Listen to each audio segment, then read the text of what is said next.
estar aquí y compartir no solamente las enchiladas, las quesadillas, los tacos al pastor, sino también compartir la palabra de Dios. Ha sido un tiempo maravilloso. Llegamos anoche a las 12 de la noche y el tiempo ha sido extraordinario, conocer nuevos hermanos, reencontrarme con hermanos que conocía y tenía tiempo que no veía. Así que muchas gracias por su recepción, por su calidez. Me toca tratar el tema de la iglesia y de la evangelización. Y realmente el tema de la evangelización es un tema extraordinariamente importante dentro de la iglesia de Jesucristo. Crecí en el evangelio, no crecí mucho, pero crecí en el evangelio.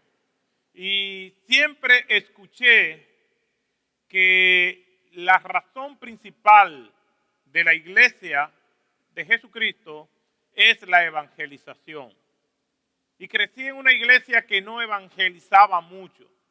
Y recuerdo cómo el pastor, yo siendo un adolescente, un domingo en la mañana dijo, hoy no hay culto, hoy todo el mundo sale a evangelizar. Pero realmente no sabía yo lo que era evangelizar, ni lo que era tampoco el evangelio. Pero sí la idea de que la evangelización es la prioridad de la iglesia, la plantación de nuevas obras es la prioridad de la iglesia, las misiones mundiales es la prioridad de la iglesia, todavía persiste. Ciertamente, aunque la evangelización es de alta prioridad, la prioridad de la iglesia es vivir para la gloria de Dios, para la gloria de Cristo. Cuando nosotros vamos al Antiguo Testamento encontraremos más de 50 referencias directas donde Dios dice que todo lo que Él hace, lo hace para su gloria. En el Nuevo Testamento es igual, el apóstol Pablo le exhorta a los corintios, a los colosenses, todo lo que hagáis, sea de comida o de bebida, debemos hacerlo para la gloria de Dios. En el libro de los Efesios, capítulo 1, versículo 6, versículo 12 y versículo 14, nos hablan de que nosotros hemos sido creados para la alabanza de la gloria del Señor. Nuestra prioridad es esa. Ahora, la evangelización como parte de difundir la gloria de Dios es una prioridad. Nosotros evangelizamos para que haya más personas dándole la gloria al Señor y viviendo para Él. Nosotros evangelizamos para que haya más adoradores. ¿Por qué? Porque llegará un momento donde ya no evangelizaremos más, pero vivir para la gloria de Dios será algo que estaremos haciendo por toda la eternidad. De todas maneras, en este momento, yo me propongo compartir un texto de la Escritura que nos habla de qué es la evangelización y cómo nosotros podemos hacerlo desde la iglesia local. Tomando en cuenta que hay algunas estadísticas que son funestas, que son trágicas, pero nosotros podemos revertir eso. Hace muchos años, James Kennedy, en un trabajo de investigación que hizo, dijo que el 95% de las personas que dicen ser miembros de una iglesia local nunca han hablado a otros de Cristo. Para mí eso es una tragedia, tomando en cuenta de que la evangelización es algo de alta prioridad que busca nuevos adoradores para la gloria de Cristo. Solamente un 5%, según esa fuente, habla de que otros han compartido su evangelio. En un libro llamado American Church in Crisis de David T. Colson, dice que nosotros nos sorprendemos viendo iglesias de 1,000 miembros, 2,000 miembros, 3,000 miembros, y da la sensación como que el evangelio está creciendo de manera desbordante. ¿Cuál es la realidad? La realidad es que solamente un 1% de las iglesias en Occidente pasan de 800 personas. Entonces, esto es coherente con la primera estadística, lo que quiere decir que las personas se están cambiando de iglesia. Y como todos o algunos de ustedes saben, según investigaciones muy serias como la de Eric Geiger, Tom Reiner, muestran que todos los años 7,000 iglesias se cierran para no abrir jamás. Estas no son buenas noticias. La buena noticia es el Evangelio. La buena noticia es lo que vamos a estar viendo y la esperanza que hay de tener a Cristo como nuestra prioridad y orando para que el Señor abra los cielos y mande un gran avivamiento a nuestra región. Y un evento como este, aunque no hay fórmulas para los avivamientos, promueve la palabra de Dios, promueve el estudio de la palabra de Dios. Y algo común en todos los avivamientos, que si bien es cierto, no son fórmulas que si nosotros hacemos esto, esto y aquello, van a venir, pero hay algunos elementos inherentes en los avivamientos, y uno de ellos es que el pueblo regresa a la palabra de Dios. Y Cristo vuelve a ser su Dios, vuelve a ser su Señor, vuelve a ser el dueño de su iglesia. Y eso es lo que nosotros queremos. Quisiera compartir un pasaje de las Escrituras que nos habla acerca del Evangelio. Evangelio, etimológicamente hablando, lo que significa es buenas noticias, buenas nuevas. No vamos a encontrar en la Escritura una definición en una oración, una definición sintáctica de lo que es el Evangelio. Y así pasa con muchos temas. Por ejemplo, ¿cómo nosotros definimos misericordia? ¿Cómo nosotros definimos oración? Vamos a encontrar definiciones etimológicas, es decir, a partir de lo que la palabra significa. Hay excepciones, como en el caso de la fe, que nos da una definición sintáctica. Cuando nosotros nos vamos a Hebreos capítulo 11, versículo 1, nos dice, es pues la fe, la certeza de lo que no se espera, la convicción de lo que no se ve. Eso es una definición en una oración. Pero muchos conceptos bíblicos, lo que vamos a encontrar es una descripción de lo que es ese concepto. Y el Evangelio no escapa a eso. Así que les invito a que vayamos a las Escrituras y leamos una porción bíblica en el libro de los Hechos de los Apóstoles, en el capítulo 8, y vamos a estar leyendo desde el versículo 26 hasta el versículo 39. Yo estoy leyendo en la versión Biblia de las Américas y dice la Escritura de la siguiente manera, Hechos capítulo 8, versículo 26 en adelante.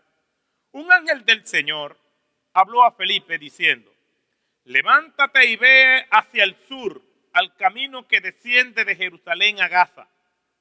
Este es un camino desierto.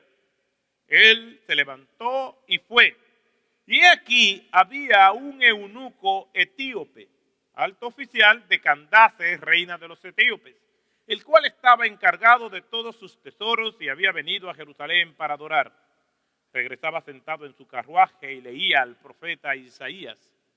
Y el Espíritu dijo a Felipe, ve y júntate a ese carruaje. Cuando Felipe se acercó corriendo, le oyó leer al profeta Isaías y le dijo, ¿entiende lo que lees? Y él respondió, ¿cómo podré a menos que alguien me guíe? E invitó a Felipe a que se subiera y se sentara con él. El pasaje de la Escritura que estaba leyendo es este. Como oveja fue al matadero y como cordero mudo delante del que lo trasquila, no abre él su boca. En su humillación no se le hizo justicia. ¿Quién contará su generación? Porque su vida es quitada de la tierra. El eunuco respondió a Felipe y dijo, te ruego que me digas, ¿de quién dice el profeta esto? ¿De sí mismo o de algún otro? Entonces Felipe abrió su boca y comenzando desde esta escritura, le anunció el evangelio de Jesús. Yendo por el camino llegaron a un lugar donde había agua y el eunuco dijo, mira agua, ¿qué impide que yo sea bautizado? Y Felipe dijo, si crees con todo corazón, puedes. Respondió él y dijo, creo que Jesucristo es el Hijo de Dios. Y mandó a parar el carruaje, ambos descendieron al agua, Felipe y el eunuco, y lo bautizó. Al salir ellos del agua, el Espíritu del Señor arrebató a Felipe y no lo vio más el eunuco, que continuó su camino gozoso. el Señor añada bendición a su palabra. Cuando nosotros nos vamos a este pasaje está precedido por otro evento, por una serie de sucesos. Ese otro evento que nosotros vemos que precede este pasaje es precisamente desde el inicio del capítulo 8, desde el versículo 4, donde Dios envió a Felipe a evangelizar en la región de Samaria.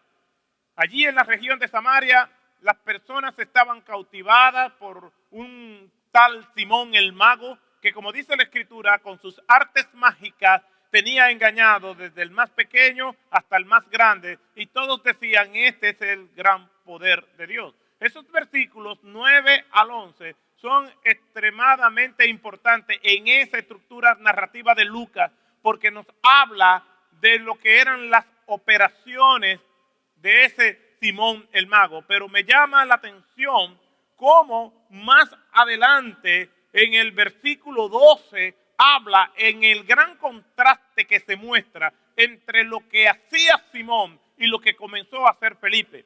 Ese versículo 12 comienza con lo que se llama una conjunción adversativa en gramática.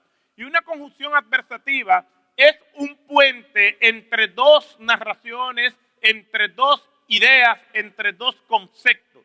Y normalmente la idea que viene a continuación es contraria a la que está anterior. Y aquí en este versículo 12 vemos esa conjunción adversativa. Vemos el contraste que se muestra en los versículos del 9 al 11 y lo que va a decir en el versículo 12. Y ese versículo 12 dice, pero cuando creyeron que Felipe anunciaba las buenas nuevas del reino. En otras traducciones se dice, pero cuando oyeron a Felipe que predicaba el evangelio, las multitudes que antes estaban detrás de Simón el mago le dejaron. Ya no importan los trucos que Simón el mago hiciera, no importan los actos extraordinarios que él presentara, no importan los engaños, la gente no necesitaba eso porque tenía lo que realmente necesitaban. Tenían el poderoso evangelio de Jesucristo. Y eso era importante porque marca el contraste entre aquello que no es evangelio y lo que es el evangelio. La iglesia de Jesucristo tiene una arma poderosa y esa arma se llama el evangelio. Romanos capítulo 1 versículo 16, el apóstol Pablo hablándole a esos hermanos que estaban en una ciudad muy liberal, muy abierta, muy hedonista, le dice, porque no me avergüenzo del evangelio. ¿Por qué? Porque es poder de Dios. La palabra poder viene del griego dynami, que significa dinamita. Yo no me avergüenzo del evangelio porque es explosión, es dinamita, es fuego del cielo que estremece y destruye toda fortaleza y toda barrera. Por eso, la iglesia, al tener el evangelio, tiene el arma más poderosa y letal que rompe los corazones, que rompe todo argumento, que derriba toda altivez y todo orgullo y lo trae a los pies de Cristo. Ese evangelio que Felipe predicó en Samaria a multitudes, con un ministerio sumamente exitoso, ahora el Señor lo envía al desierto a predicarle a una persona. Felipe pudo haber dicho, Señor, ¿y cómo puede ser posible? Esto está creciendo, esto está bueno, la gente se está convirtiendo, vamos a tener nuevas iglesias. No, Dios es soberano. Y lo primero que nosotros encontramos en esta narración es que el evangelio tiene como dueño a Dios. Dios es el dueño del evangelio. El evangelio no es propiedad de nadie. Nadie es concesionario del evangelio. Nadie es distribuidor exclusivo del evangelio. Nadie se puede acreditar la propiedad del evangelio. Dios es el dueño del evangelio y Él maneja su evangelio como Él quiere. Y mire que el ser humano ha inventado muchas cosas, cosas que nos deleitan, cosas que nos acomodan la vida.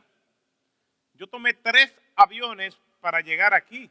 Si hubiera sido en 100 años atrás, probablemente no hubiera llegado el mismo día. Pero llegar, montarse. Obviamente, si uno se pone a pensar mucho cómo operan los aviones, uno no se montaría, pero nos montamos por fe. Nos montamos porque entendemos que el que está guiando eso es el Señor. Dos personas muy temerosas a los aviones se montan, un esposo y su esposa, y dice el esposo: mi amor, estoy muy nervioso porque a lo mejor hoy es mi día y este avión se puede desplomar. Y la esposa le dice: tranquilo, mi amor, que si no es el día tuyo no va a pasar nada. Y él dice: ¿y si es el día del piloto? Nos montamos por fe. Hacemos las cosas por fe. Y el Señor es el dueño de su evangelio. Y a Felipe, que estaba predicando a multitudes, ahora lo lleva a predicarle a una sola persona. ¿Por qué? Porque el evangelio, Él es el dueño, Él es el que lo administra. Miren la expresión en este versículo 26. Un ángel del Señor habló a Felipe. Es el Señor que le está guiando. No es Felipe que dice: ahora me gustaría ir a tal lugar. Las misiones, las plantaciones de iglesia, la proclamación del evangelio no se hace solamente dependiendo de nuestros sentidos materiales, de nuestra capacidad de razonamiento, según lo que hemos estudiado en los seminarios. Eso es importante, pero nuestra mayor dependencia es del Espíritu Santo del Señor, que nos guía, que nos habla, que incluso a veces cuando vamos a hablar nos dice que nos calle. El evangelio es una propiedad, es iniciativa de nuestro Señor Jesucristo. Lo segundo que nosotros vemos en este pasaje, si seguimos leyendo, es que el evangelio es una misión que cumplir. No es algo que nosotros lo vamos a hacer si podemos. No es algo que es cuando yo pueda, cuando yo me sienta bien. Por eso el Señor nos lo da como un mandato. Encontramos la Gran Comisión, Mateo, capítulo 28. Algunos la extienden del 16 hasta el 20, pero realmente comienza en el versículo 18. Toda potestad me ha sido dada en el cielo y en la tierra. El versículo 17 dice que los discípulos, los 11 que estaban allí en aquella montaña, cuando vieron al Señor, le adoraron, pero algunos dudaban. Y Jesús da esa extraordinaria declaración diciendo: toda potestad me ha sido dada en el cielo y en la tierra. No importa que algunos duden u otros me reconozcan como el Señor, mi autoridad, mi poder y lo que yo le voy a decir no depende de lo que ustedes piensen o hagan. Y aquí entonces el Señor le da su mandato. Toda potestad me ha sido dada en el cielo y en la tierra, por lo tanto, id y haced discípulos. Nos lo entregó como un mandato, no como una sugerencia. Estamos viendo que ese es el Cristo resucitado, el Cristo para quien no hubo límites, el Cristo que sanó todo tipo de enfermedades, liberó endemoniados, multiplicó los panes y los peces, caminó sobre el mar, se presentó y cayó en manos de malhechores, fue enterrado y resucitó al tercer día. Es ese Cristo, Rey de Reyes y Señor de Señores, todopoderoso, que está diciendo: vayan y proclamen mi palabra, hagan evangelismo. No es cualquier persona que lo está diciendo, nos lo deja como un mandato. No tenemos opción. Dos verbos refuerzan eso: id y haced. Obviamente en el original hay un imperativo mucho más fuerte, haced, que en el ir. De igual manera tenemos que hacerlo. Cuando nosotros vamos a Hechos capítulo 2, versículo 42, los apóstoles hicieron muy bien eso. Dice la Escritura que permanecían en la doctrina de los apóstoles, los que habían creído, permanecían en la doctrina de los apóstoles, en la comunión unos con otros, en el partimiento del pan y en las oraciones. La palabra permanecían o perseveraban puede ser traducida como insistir con intencionalidad, insistir conscientemente. Los apóstoles reciben este paquete doctrinal de Cristo y con los nuevos convertidos ellos también lo están haciendo, y los nuevos convertidos a su vez lo están haciendo con otros, insistiendo de manera permanente y consciente en lo que han recibido. Nosotros hemos recibido el mensaje del Evangelio y es urgente. Mire lo que dice el versículo 27, hablando acerca de Felipe. Él se levantó y fue. No es como nuestros hijos, que a veces le decimos, haz esto, y lo hacen, pero hay que decírselo varias veces. A veces hasta bajo amenazas. A veces van, pero van marchando. A veces van y solamente tú oyes lo que están haciendo, tirándolo. La obediencia es algo que no se regatea. La obediencia es algo que hay que hacer inmediatamente y hay que hacerlo con la buena actitud. El Señor le dice a Felipe, ahora que estás en Samaria, yo quiero que tú vayas al desierto. ¿Y qué dice el texto? Él se levantó y fue.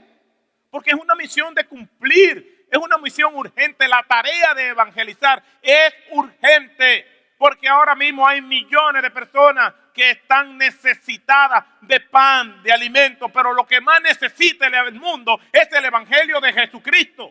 Eso es lo que necesita la gente. La gente se puede morir llena de alimentos, satisfecho con todas las cosas materiales que pueda conseguir un ser humano, pero si no tiene a Cristo, no tiene nada. El evangelio es urgente. ¿Cómo puede ser posible que el Señor todos los días nos recuerda que hay que proclamar el evangelio y nosotros enmudecidos? Aquí nos habla de la urgencia. El Señor le dice a Felipe que se levante y él simplemente se levanta y se fue. Entonces lo primero que vemos es que el evangelio es propiedad del Señor. En segundo lugar, el evangelio es urgente. Si la iglesia quiere saber dos características esenciales del evangelio, estas dos nos muestran. Ya con esas dos son suficientes para nosotros comenzar a proclamar a viva voz que Jesucristo es el Señor. La gente necesita escuchar eso. Hay personas que están preparadas y abonadas sus corazones por el Espíritu Santo para que reciban el evangelio. El Señor le dice a sus discípulos, mirad, los campos ya están listos para la siega. La gente que va a escuchar el evangelio ya están preparadas de antemano por nuestro Señor. Simplemente tenemos que tirar la red, simplemente tenemos que tirar la semilla y el Señor hará la obra. Pero ¿cómo van a predicar si no son enviados? La iglesia, si tú estás en una iglesia donde no hay un programa de evangelismo, aún así no hay excusa. Predica tú de manera personal. Háblale a los demás de lo que Cristo ha hecho en tu vida. Este pasaje nos habla de la urgencia. El versículo 30 confirma eso también. Dice que esa misión que hay que cumplir es urgente y hay que hacerla diligentemente. Versículo 30. Cuando Felipe se acercó corriendo al carruaje donde iba el etíope. Me encanta esa parte. A veces nosotros queremos predicar el evangelio y queremos que el Señor nos acomode todo para entonces nosotros poder hacerlo desde nuestro punto de vista o de nuestra zona de confort. Una vez en una conferencia me encontré con una joven que cuando terminamos, al acercárseme a mí, y yo estaba hablando de las misiones y de todo eso, y del riesgo de predicar el evangelio en algunos lugares, ella me dijo, el Señor me está llamando a mí a la obra misionera. Oh, qué bien, gloria al Señor, me alegro mucho.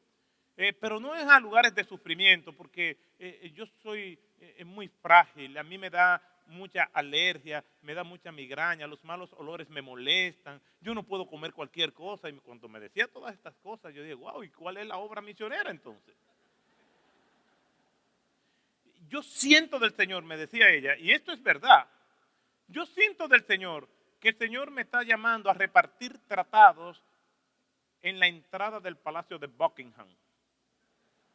Y yo le dije, hasta a mí me gustaría hacer ese ministerio por un fin de semana.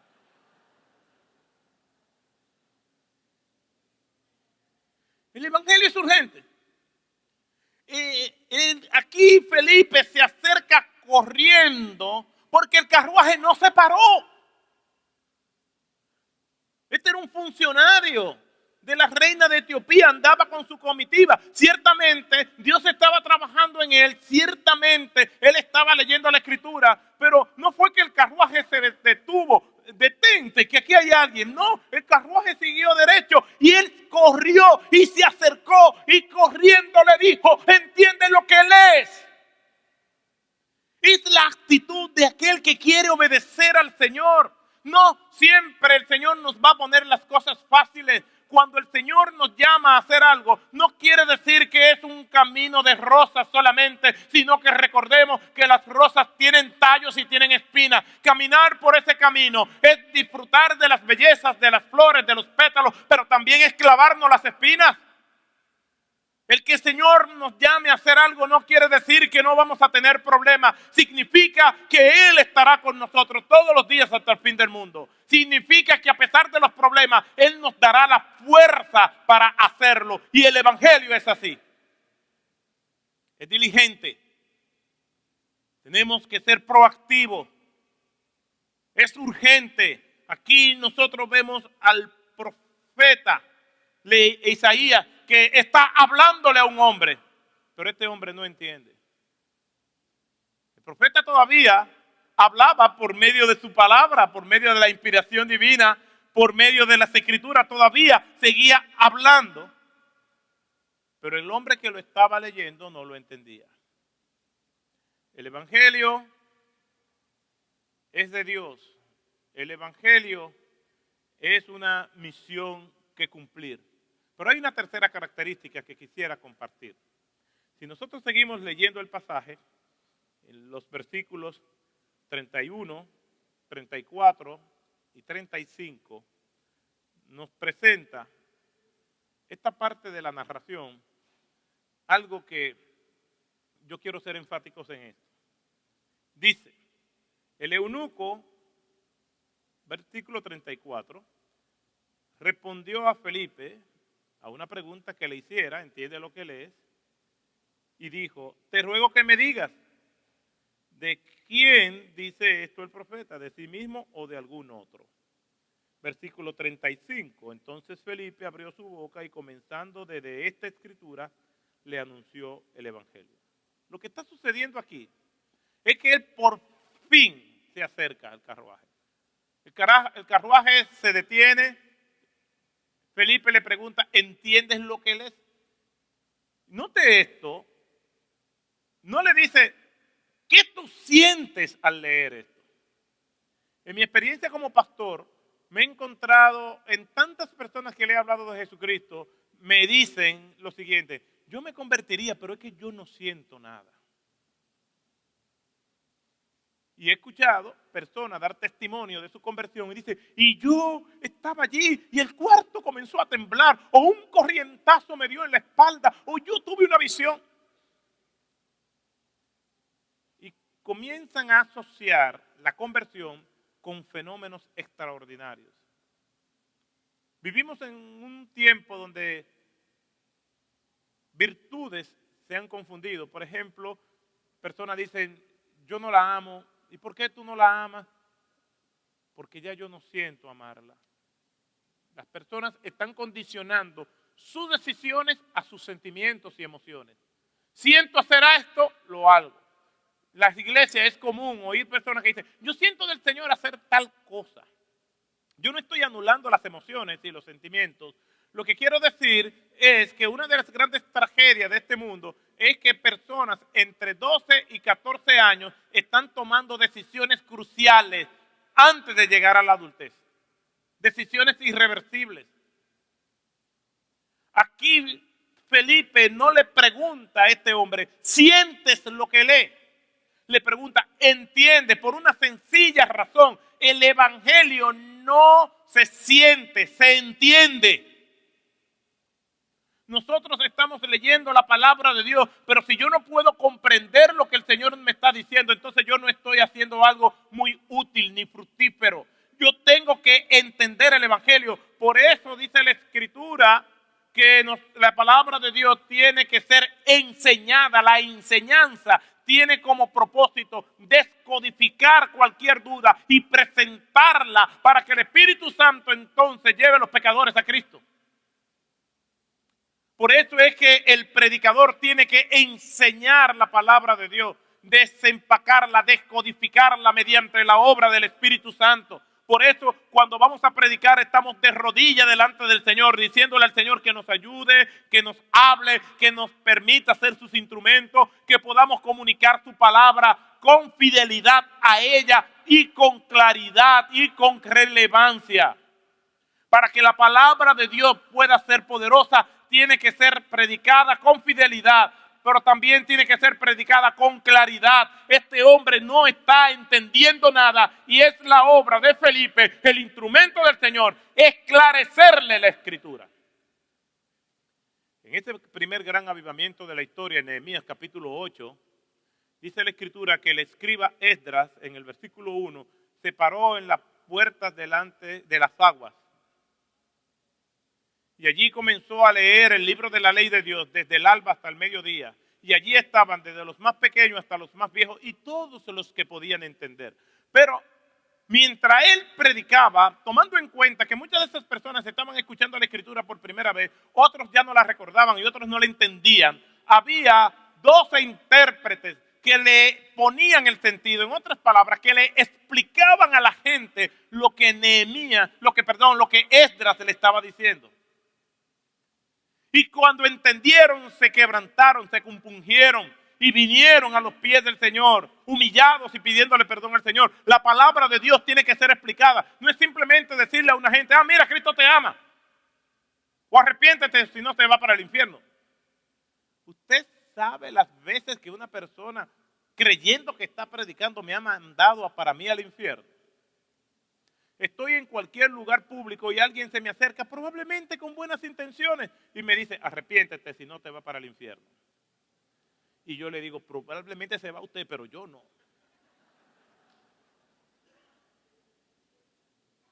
¿Y creen que con eso están predicando? Dice el texto que Felipe abrió su boca, ese versículo 35, Felipe abrió su boca y comenzando desde esta escritura le anunció el evangelio. La palabra le anunció puede ser traducida como lo evangelizó. ¿Y qué fue lo que le dijo Felipe? Bueno, no encontramos un procedimiento bien sistematizado en un texto de la Biblia que diga lo primero que tiene que hacer es esto y esto y esto. De hecho, el gran problema de hacer estudios bíblicos por medio de una concordancia, por ejemplo, un estudio bíblico sobre evangelización, nos vamos a encontrar con algunas limitaciones, y es que grandes pasajes sobre evangelización no mencionan la palabra evangelización. Uno de ellos es el sermón de Pedro. ¡Qué hermoso sermón evangelístico! Quizás el mejor sermón evangelístico de la historia, pero no aparece la palabra evangelización. Entonces, la concordancia no nos va a dar ese dato. Entonces, nosotros tenemos que irnos más profundamente a la Escritura.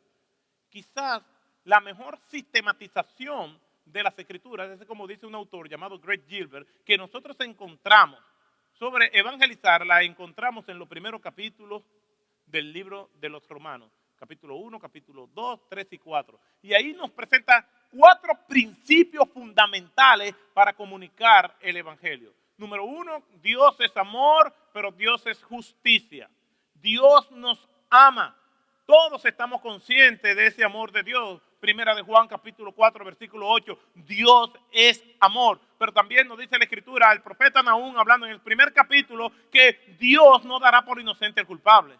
Dios es amor, pero Dios es un Dios de justicia. Dios nos ama. De hecho, Dios ama mucho este mundo. ¿Cuántas cosas no dicen de Dios, de su palabra, de su Hijo Jesucristo, de su Espíritu Santo, de nosotros sus siervos redimidos? ¿Cuántas cosas Dios nos dice? Sin embargo, Dios sigue pacientemente derramando gracia, misericordia sobre este mundo, porque Dios es amor. Dios es amor y Dios es justicia. Lo segundo que vemos, que es el evangelio, es que nosotros nacemos pecadores. Cuando yo estaba en la universidad, me enseñaban que el hombre nace bueno y la sociedad lo corrompe. No, el hombre nace malo de nacimiento. por cuanto todos pecaron y están separados de la gloria de Dios. Todos somos pecadores, todos nacemos en rebeldía delante de Dios. Pero Dios es amor, sí, Dios es amor y nosotros pecadores. Dios nos ama, pero en su justicia tiene que condenarnos. Y no importa lo que yo haga, no importa mis buenas obras están contaminadas porque soy pecador de nacimiento. No importa mi esfuerzo, por gracia soy salvo por medio de la fe. Y esto no es de vosotros, pues es don de Dios, no por obra para que nadie se gloríe. Dios quiere toda la gloria de la salvación, por lo tanto yo no pongo nada en mi salvación. Lo único que yo puse en mi salvación, lo único que ustedes pusieron en su salvación fue su pecado. Por lo tanto, toda la gloria de Cristo. Dios es amor y justicia, el hombre es pecador y parece como si hay un tranque aquí. Porque Dios quiere salvar, pero en su justicia tiene que condenarnos. ¿Quién resuelve ese problema? Jesucristo. Jesucristo vino a morir por nosotros. Él intercede delante del Padre por nosotros. Y nosotros somos justificados si nos arrepentimos en la persona de Jesucristo. Eso es el Evangelio. Que Dios es amor y justicia. Nosotros somos pecadores. Cristo vino a morir por nuestros pecados. Y por último lugar, nosotros creemos que Cristo murió por nuestros pecados, nos arrepentimos de estos pecados y el Señor nos da salvación y vida eterna. El que entiende eso, el que entiende que cuando Cristo estaba muriendo en la cruz del Calvario, quien merecía era estar Él y no Cristo, entonces viene de rodillas, viene humillado delante del Señor y le dice: Señor, sí es verdad, yo soy pecador, tú no merecías morir en una cruz, creo que moriste por mí, perdóname, recíbeme como tu hijo. Esa persona es salva porque creyó en el Evangelio. Esa es la esencia del Evangelio. El Evangelio es una fabricación de Dios, es una iniciativa de Dios, es una misión que cumplir, urgente cumplir esa misión.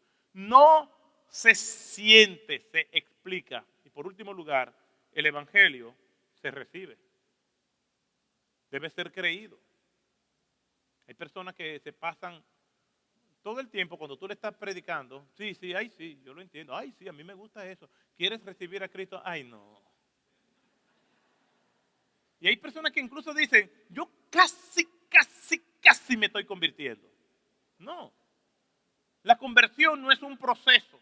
La conversión es un evento. La santificación es un proceso. Pero nosotros nos convertimos de tal manera que ahora estoy perdido e instantáneamente por la gracia de mi Jesucristo yo soy salvo de una vez y para siempre. Es un evento radical, un cambio que se efectúa en la vida de la persona. El Evangelio tiene que ser creído y recibido. La explicación nosotros la vemos en los versículos 36 al 38. Yendo por el camino, llegaron a un lugar donde había agua y el eunuco dijo: mira, ¿qué impide que yo sea bautizado?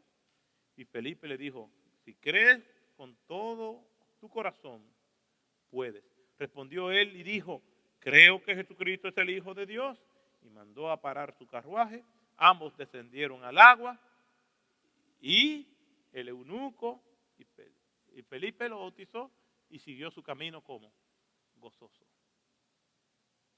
Porque el Evangelio, al ser recibido, produce gozo en nosotros. Hay un pasaje de Jesús y el joven rico, que el joven rico le dijo: todo esto yo lo sé desde mi juventud, hablando de los mandamientos. Entonces Jesús le dice: vende todo lo que tú tienes y dáselo a los pobres.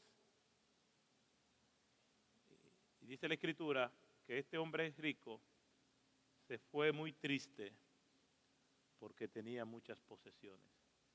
Rechazó a Cristo, su Evangelio, y se fue triste. Este hombre recibe el Evangelio y sigue gozoso, porque el Evangelio produce gozo.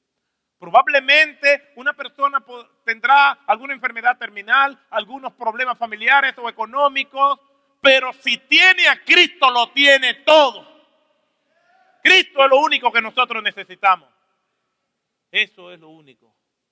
Con razón le dijo el mismo Señor Jesucristo, hablándole a Pablo: bástate mi gracia.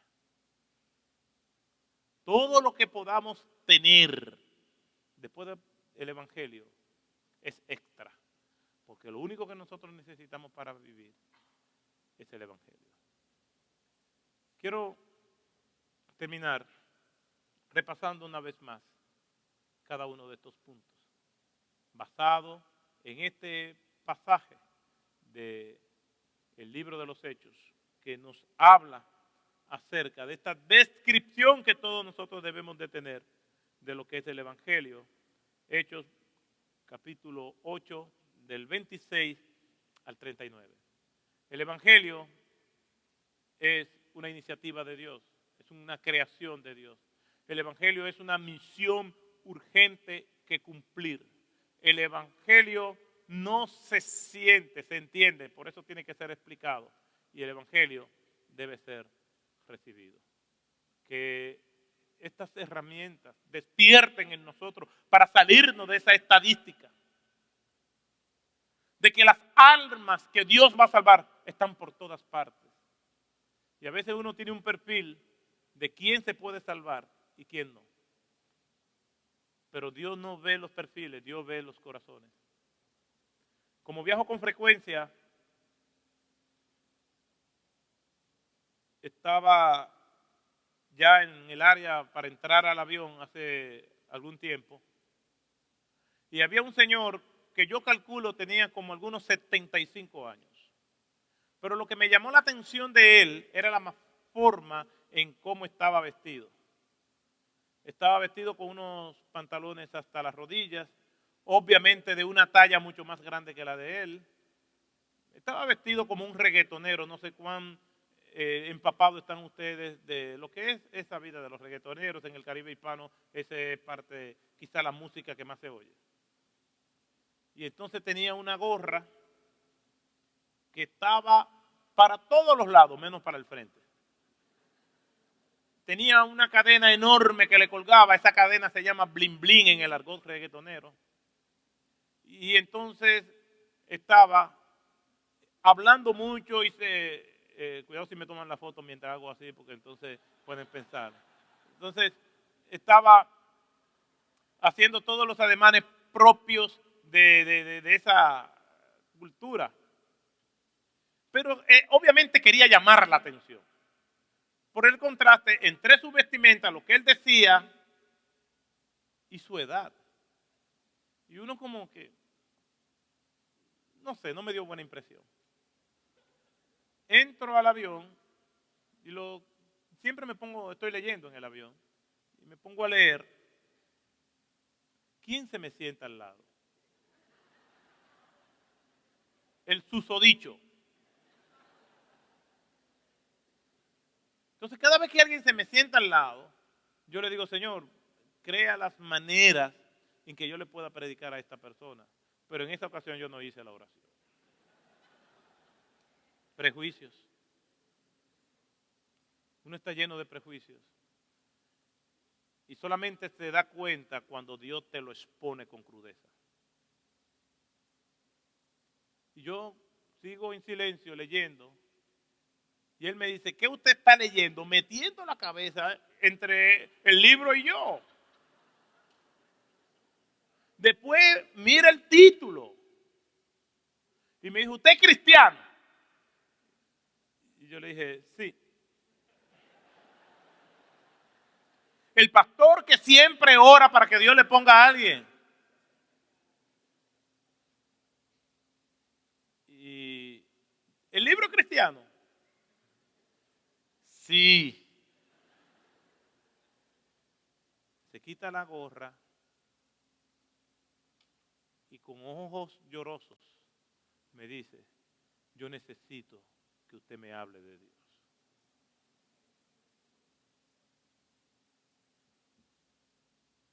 Para mí fue una puñalada en el corazón.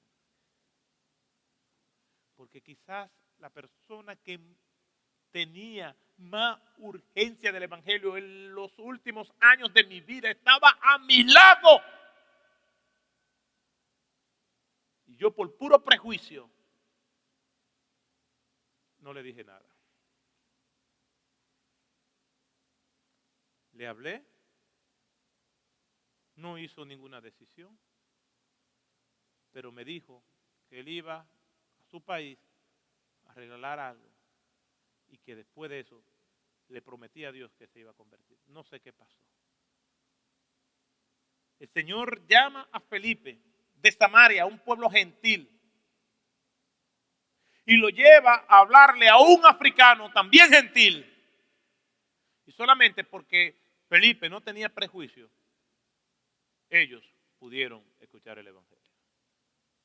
Que el Señor nos ayude a nosotros como iglesia también. Oremos. Gracias, Padre, por tu palabra. Te adoramos y te bendecimos y te agradecemos que nos ministra por medio de ella. Que lo que ha quedado, que lo que hemos escuchado, nos acompañe siempre. No por el predicador, sino por tu Espíritu Santo, para llevarnos a vivir como tú quieres. En el nombre de Jesús. Amén.